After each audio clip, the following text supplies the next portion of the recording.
in systems biology, that is cluster analysis for microarray data. So in this study, I will be mainly focusing on cluster and how to work on clustering when you have microdata. So the aim of clustering here is to group objects according to their similarity. A set of objects that are similar to each other and separated from the other objects are called clusters.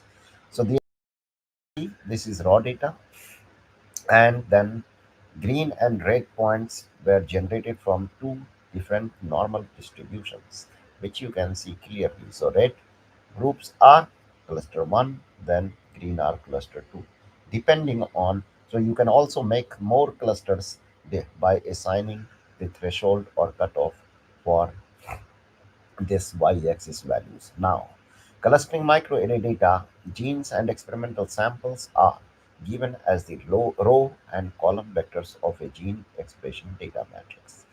Clustering may be applied either to genes or experiments. So, why cluster? We cluster the genes, identify groups of possible co-regulated genes, for example, in conjunction with sequence data. Identify typical temporal or spatial gene expression patterns, that is cell cycle data. Arrange a set of genes in a linear order that is at least not totally meaningless. Now, why cluster? We cluster the experiments or experimental samples. Quality control, detect experimental artifacts or bad hybridizations. Check whether samples are grouped according to the known categories.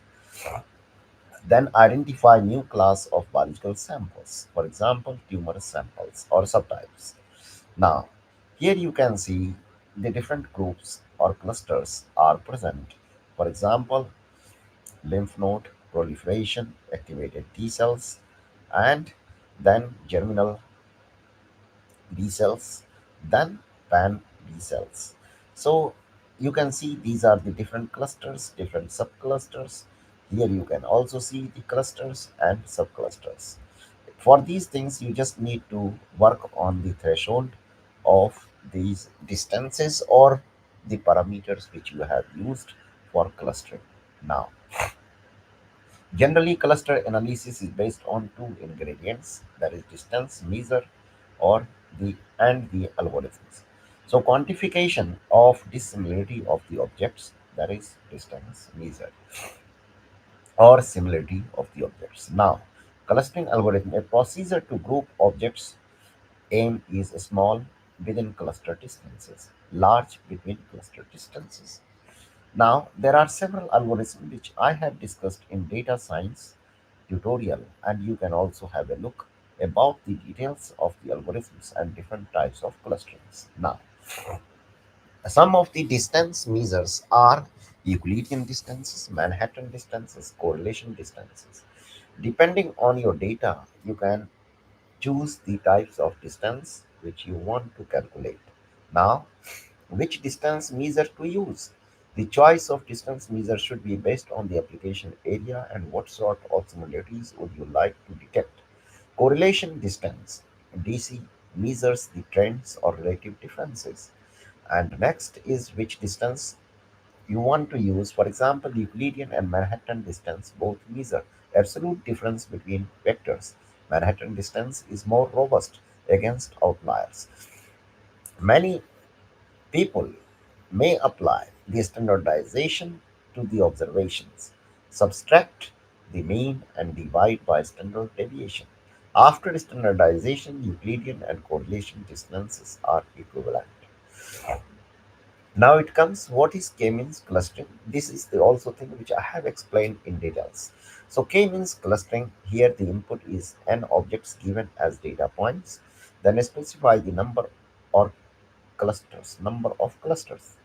Then initialize the number of clusters and then centers iterate until convergence reach. Assign each object to the cluster with closest center, and then the centroids or mean vectors of the obtained clusters are taken as new cluster centers. K-means clusters can be seen as an optimization problem, and for which you need to go for minimization of the sum of squared within the cluster distances. Results depend on the initialization. Use several starting points and choose the best solution. Now, what is partitioning around medioids or PAM? K means clustering is based on Euclidean distance. Partitioning around PAM generalizes the idea and can be used with any distance measure. The cluster centers or prototypes are required to be observed to the observations. Try to minimize the sum of distances of the object to their cluster centers by using an iterative processor analogous to one of the K-means clustering. So, how to choose the number of clusters? There is no straightforward rule. It depends on what you want and when you feel that the solution has reached. Many heuristic approaches try to compare the quality of clustering results for different values of clusters. So, the problem can be better addressed in model based clustering, where each cluster represents a probability distribution and a likelihood based framework can be used. Now, it comes to SOP or self organizing maps. So here, K equals R into S, that is, clusters are arranged as nodes of two-dimensional grids. Nodes represent cluster centers and or prototype vectors. This will allow to represent similarity between clusters, and the algorithm initialize nodes at random positions and iterate randomly pick one data point, move toward nodes towards X. The closest node, most remote nodes are less.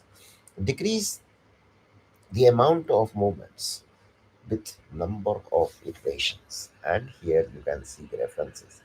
Now you can go for the detailed about it with the real application for experimental data in the paper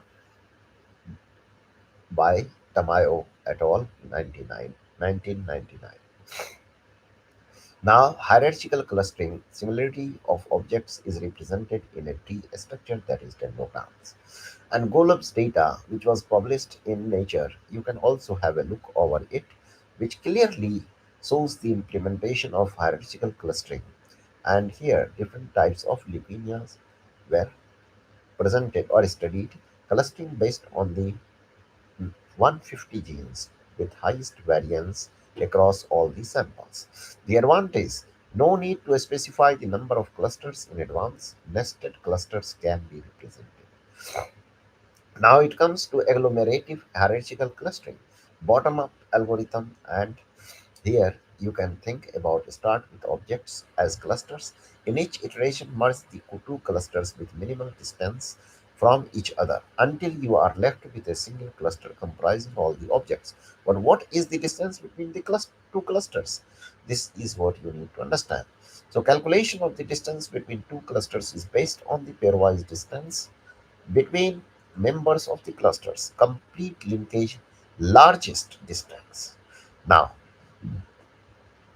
average linkage is average distance and single linkage is smallest distance. So you need to think about how complete linkage gives preference to compact or spherical clusters. Now, hierarchical clustering here, the height of a node in the dendrogram represents the distance of two children clusters. Loss of information. N objects have this combination. Pairwise distance. Tree has n minus 1 inner nodes. The ordering of the leaves is not uniquely defined by the dendrogram. So, this you can also understand in the same paper which was published by Golub et al. In Nature. Now, alternative or direct visualization of the similarity distances. Here you can also useful if one wants to investigate a specific factors. For example, advantage is here no loss of information. Sort experiments according to that factor.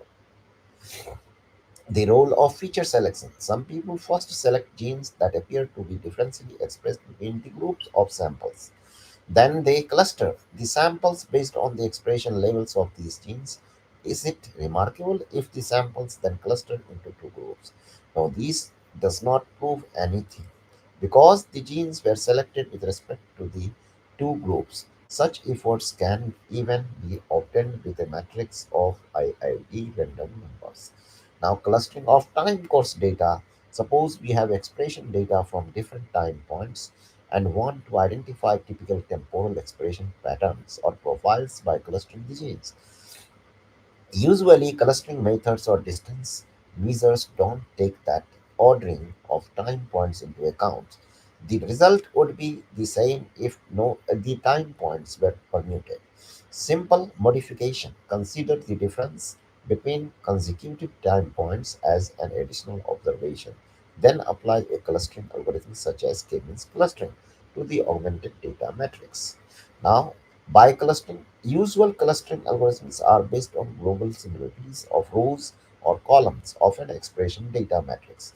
But the similarity of the expression profiles of a group of genes may be restricted to certain experimental conditions. Goal of biclustering is to identify homogeneous submatrices.